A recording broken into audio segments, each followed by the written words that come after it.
and how ill-founded they are. You mentioned retail theft. I wanted to ask about criminal justice policy more generally. There's been a lot of bills passed this year, some that you've already signed, some that are among those 991 on your desk right now, that in small ways go tougher on crime than we've seen Democrats go in a long time, whether it's retail theft or car burglary or sex offenders or any number of crimes. There's bills on your desk that would give stiffer penalties. And I'm wondering if you see generally Democrats, the pendulum swinging for Democrats this year. I think it's iterative. I think we loosely fall into these convenient frames, and I appreciate the way you're contextualizing the question. I don't see it like that. I see when we talk about these issues, we're open argument, interested in evidence. Let me give you a specific example. We stood together 3.5, almost 4 years ago on this topic, before that proverbial pendulum was swinging.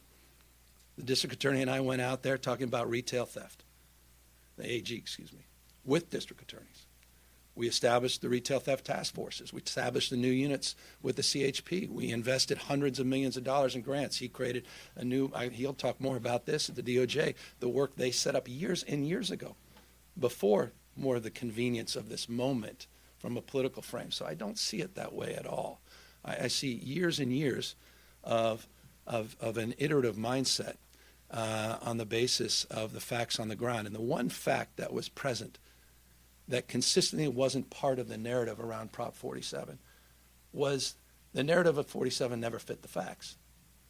The issue around 47 retail theft go way outside the parameters of Prop 47. And that's these flash mobs. That's the organized retail theft. That's the third-party sellers. It's something so much larger, so much more complex. And that was a point we made over and over and over again. And it was the point that was emphasized during the legislative session that led to these 10-plus bills that we signed that will substantively address many of those issues. So, again, I don't lay claim to this narrative as it relates to the moment, but maybe the Attorney General has a different point of view. Let's hope not. No, I agree. And you know, part of our public safety challenges include emerging issues that we've never seen before, things like ghost guns or fentanyl that, you know, 10 years ago didn't have the same level of severity and urgency that they do today. We must be responsive to them. Flash mob organized retail crime that we have seen more of.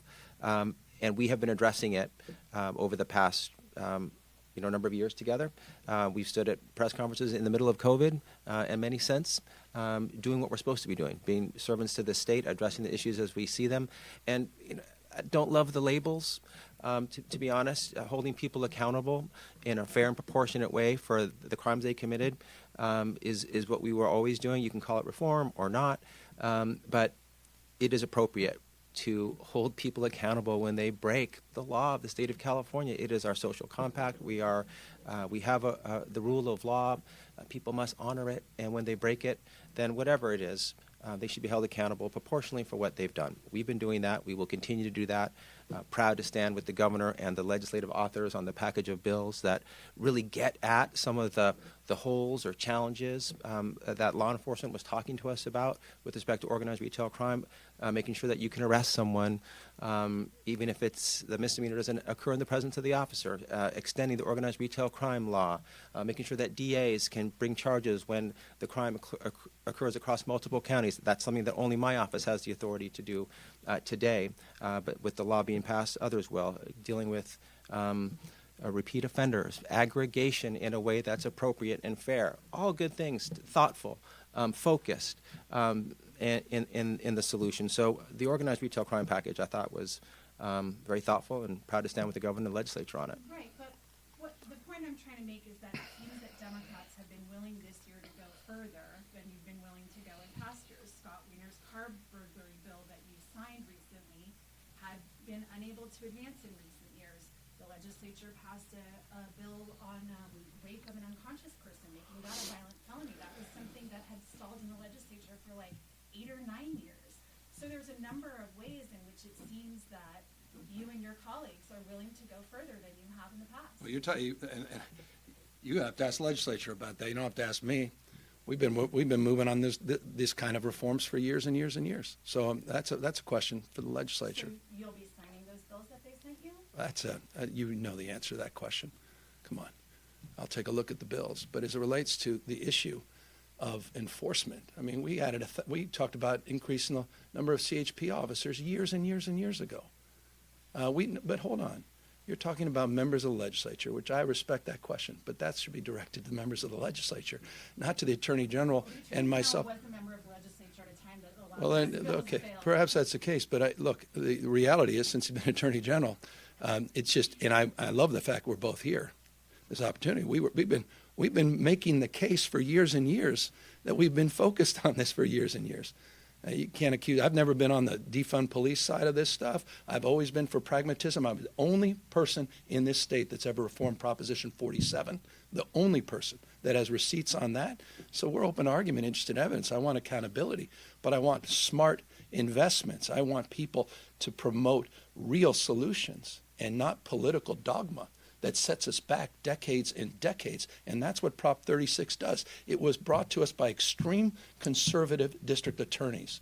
And it was braced by some because of prevailing wind. And the consequences, intended and unintended, are very profound.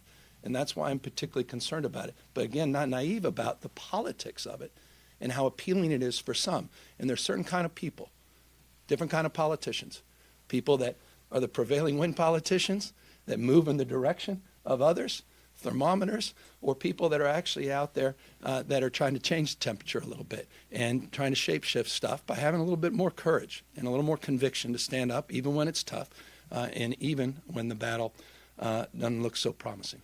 And Governor, regarding the affordability crisis in California,